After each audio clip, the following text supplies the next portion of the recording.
Alrighty, OKTA. We're still having issues with OKTA. Most of you are using it pretty well, and some of us aren't using it at all. So a large percentage of you have got this right, and there's a smaller percentage sort of holding us back.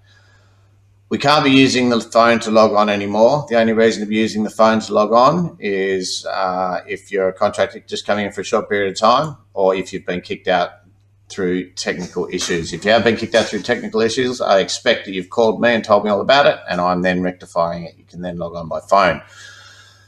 If you're able to use the logon app, let's have a look at how we avoid choosing a whole bunch of feeders. So if you choose a large area, you could well cover a bunch of feeders, which creates a headache for Central Energy when they're trying to close outages. They don't want us to choose large logon areas.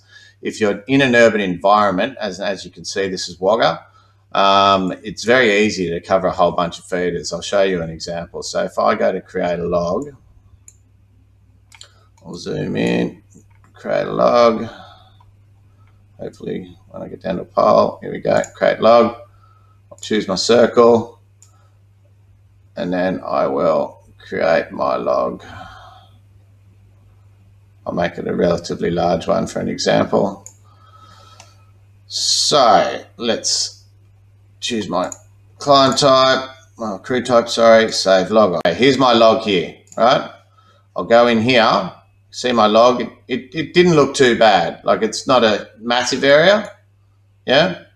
But if we go into it, you go down here, tick on this one here, which is something I only learned about the other day. It'll tell you how many feeders you're covering. And that log there is actually covering 12 feeders.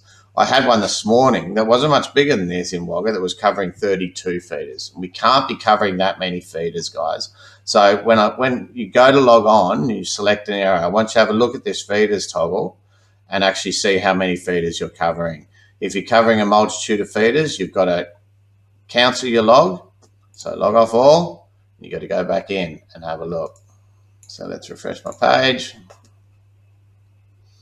What I'd like you to do, if you're in an urban environment, is and you are within range, which you will be if you're in an urban environment. So I'll go back over to Wagga, scrolling in, we'll go down to Coringal.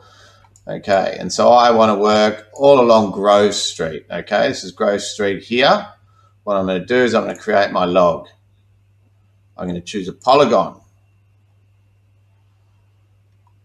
If you're with a polygon, you press the button once, and then you go down, you press the button again, press the button again, press the button again, and press the button again to close the circle, close the square, and there's my log. So I'll choose the climb type, and I'll scroll down. How many feeders am I covering this time? 1. Brilliant.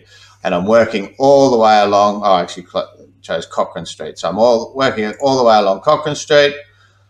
That, in an urban environment, will cover me for a considerable amount of time. As I work my way down that street, once I leave this log, I log off and I log on again. Okay? Log off all, and then off we go again. That's the expectation, guys. Make sure you're not covering a multitude of feeders. Okay? By selecting a circle and just pulling it out, there's a good chance you're covering a whole bunch of feeders. So make sure that we're not covering heaps of feeders. Obviously, when you go out of range, so let's do an example here. We'll go out into my area of the world. You can probably choose a fairly significant sized map or part of the map out here because you're out of range. Let's see what this does. Feeders, yeah. Save the log, crew type. Save the log, spool out, refresh the page. And you can see I've chosen quite a large area, but because it's out of range on one line, I've only picked up 1 feeder. Okay, so if you're near an urban environment, don't choose a significant sized area, but if you're out of range, you can.